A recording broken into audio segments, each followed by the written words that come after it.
নমস্কার। পৃথিবীর সকল প্রাণীর ওপর শান্তি বর্ষিত হোক। আজকে আমরা শিখব কোন কোন রুলসের ক্ষেত্রে ভার্ব সিঙ্গুলার হয়।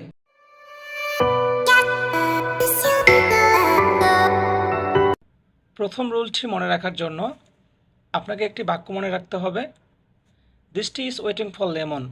এই বাক্য থেকে আপনি 5টি শব্দ পাবেন: distance, time, weight, length and money. For example, 40 kilometers is a long distance.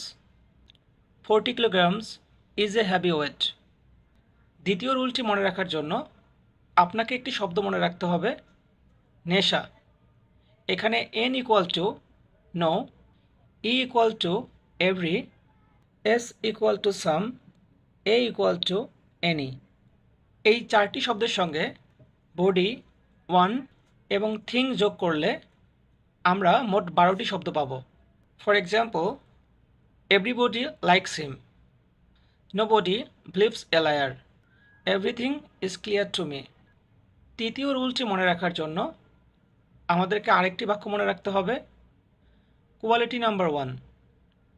এখানে O equal to 1, N equal to none and neither, E equal to is and either. For example, the number of students of our college is brilliant. One of my friends is a doctor.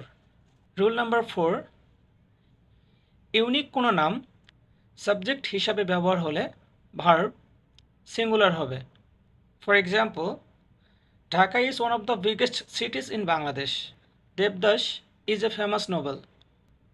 Rule number 5, gerund, participle, verbal noun, infinitive, প্রভাব subject হিসাবে ব্যবহার হলে verb singular হবে।